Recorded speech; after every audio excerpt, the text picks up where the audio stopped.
आज की PYQ series में हम ज्योग्राफी 2012 के क्वेश्चन लेंगे।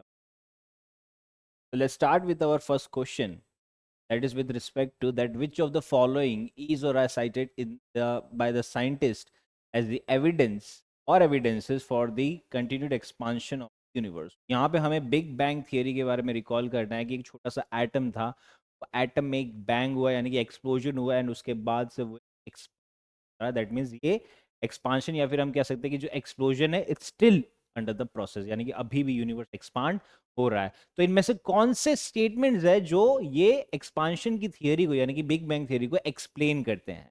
तो फर्स्ट स्टेटमेंट है that is the detection of microwaves in the space. Now यहाँ पे ये चीज है कि जब बिग बैंग हुआ था में से कुछ रेडिएशंस बाहर आए थे और ये रेडिएशंस और कुछ नहीं थे, they were the microwaves. Hence this explains the reason that okay big bang theory is real.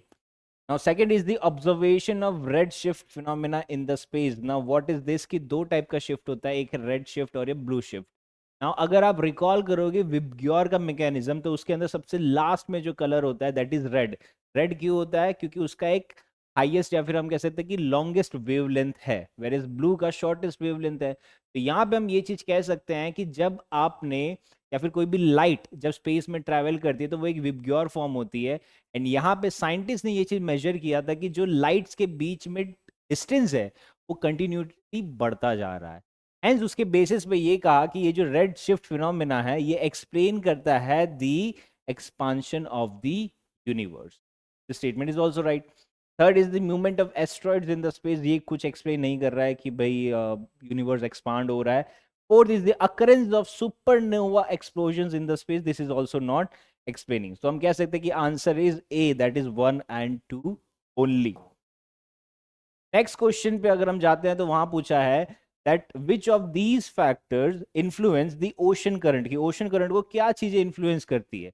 तो हम हमारा बेसिक ज्योग्राफिकल कॉन्सेप्ट्स को रिकॉल करेंगे तो फर्स्ट ऑफ ऑल है कि rotation of the earth. Yes, जब अर्थ रोटेट होता है ऑन इज ओन एक्सिस तो वो ओशन करंट को इन्फ्लुएंस करता है।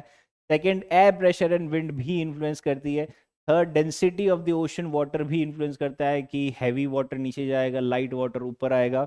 But revolution of the earth ocean current को इन्फ्लुएंस नहीं करता है, यानी कि वो वेदर को इन्फ्लुएंस करता है बट ओशन करंट को नहीं करता। तो हम कह सकते हैं कि answer is B, that is 1, 2 and 3 only. Third question is the temperature decreases with increase in height, यानी कि इन्वर्जन ऑफ टेम्परेचर है कि जितना हम ऊपर जाएंगे टेम्परेचर कम होता जाए। तो ऐसा क्यों हो रहा है? तो फर्स्ट स्टेटमेंट है that atmosphere can be heated upwards only from the earth surface. This statement is right. कैसे? जब सन की हीट सरफेस पे आती है तो वो सरफेस धीरे धीरे हीट रेडिएट करने लगता है। तो जो सरफेस के पास एटमॉस्फेयर होगा यानी कि जो लोअर एयर होगी वो वहां पे हीट ट्रांसफर करेगा एंड ये प्रोसेस का नाम किया जाता है कंडक्शन। अब ये कंडक्शन जब ये वार्म एयर बन गई है, जो हीट उसने सरफेस से एयर पे आ गई है, ये वार्म एयर राइज करने लगेगी। सो that is the convection.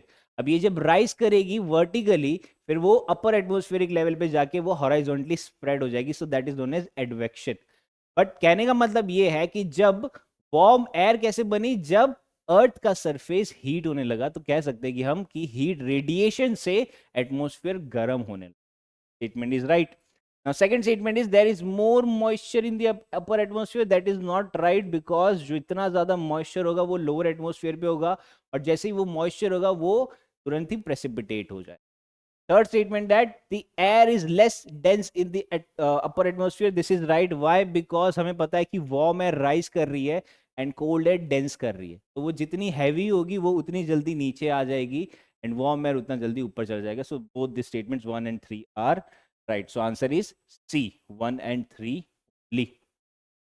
Next question is which of the following is the characteristic climate of the tropical savanna region। now ये डायरेक्टली हमारे वर्ल्ड क्लाइमेट में से पूछा गया है जिसका आंसर यह है कि rainfall throughout the year, no that is not right. Rainfall in winter only, that is also not right. Extremely short dry season, that is not right. But a definite dry and wet season, की इसका एक definite dry and wet season होता है savanna type of climate का। Answer D is right. There are certain factual questions in 2012। Next question is a particular state है India में, उसकी क्या कैरेक्टरिस्टिक्स है? That first, it is located on the same latitude which is passes through the northern Rajasthan. Okay. It has over 80% of its area under forest cover. That is okay. Okay. Then over 12% of the forest cover constitutes protected area network in this state. Right? इसका answer है Arunachal Pradesh. This is a factual information. या preliminary examination से पहले at least लेके बैठो, मतलब अभी से वो चीज स्टार्ट कर दो, एंड डेली एक रीजन पकड़ो. फॉर एग्जाम्पल आज आपने वेस्ट पकड़ा है, कल आपने साउथ पकड़ा है, फिर आपने ईस्ट पकड़ा है, नॉर्थ पकड़ा है, सेंट्रल पकड़ा है, एंड उसमें भी फिर कैटेगराइजेशन होगा कि पहले आपने माउंटेन्स कवर किए, फिर आपने कुछ फॉरेस्ट कवर किए, आपने लेक्स कवर किए, वेटलैंड्स कवर किए. बस ये टाइप से क्वेश्चन आते हैं, ज़्यादा नहीं. रोज़ का 10 मिनट अगर आप ये एटलेस को भी दोगे तो भी आपका एक काफ़ी अच्छा परफॉर्मेंस आ जाएगा, कि जो एक दो क्वेश्चन आते हैं एग्जाम में मैप बेस, वो आप इजीली सॉल्व कर पाओ. Next is with reference to the wetlands of India, consider the following statement. Now this is again a factual based question जहाँ पे पूछा है कि जो country का total geographical area है under the category of wetlands is recorded more in Gujarat as compared to the other state. The statement is ultimately right कि ऐसा है. Then in India, the total geographical area of coastal wetlands is larger than that of inland wetlands. This is wrong क्योंकि इसके अंदर interchange कर दिया.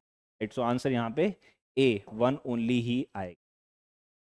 Next is, when you travel in Himalayas, you will see the deep gorges. Yes, we will see. हम U-turn river courses देखेंगे, जो हमने देखा है कि ब्रह्मपुत्र किस तरीके से आती है. देन पैरेलल माउंटेन रेंजेस भी देखेंगे हम, स्टीप ग्रेडियंट्स भी देखेंगे जहाँ पे लैंड स्लाइड्स भी होती है. So yes, all the statement is right. That is 1, 2 and 4.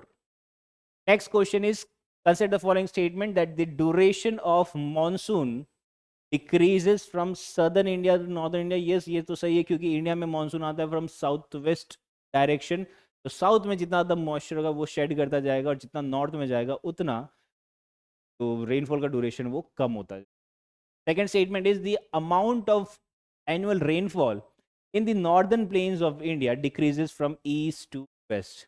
Now this is also a phenomena कि जब हमने जैसे पढ़ा है कि जैसे साउथ वेस्ट मानसून जब इंडिया में एंटर होता है तो दो ब्रांच में जाता है, एक आता है अरेबियन सी ब्रांच और एक आ जाता है बे ऑफ बंगाल ब्रांच. अब ये यहाँ से जाके फिर इंडिया में सेंटर पे जाता है, और बे ऑफ बंगाल ब्रांच जाता है दिल्ली में.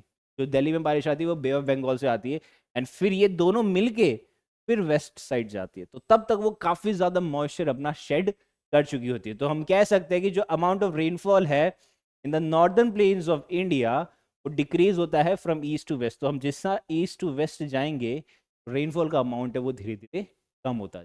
Right, so this statement is also right. So हम कह सकते हैं answer is both 1 and 2. Next question is, which of the following is the chief characteristics of mixed farming? कि mixed farming का chief characteristics क्या है? First, क्या cultivation of both cash crops and food crops? No, this is not a mixed farming. Cultivation of 2 or more crops in the same field. This is intercropping, not mixed farming. Rearing of animals and cultivation crops together. Yes, this is the meaning of mixed farming कि हमने animal rearing भी किया और साथ में हमने crops भी grow किए. Next is, consider the following crops in India.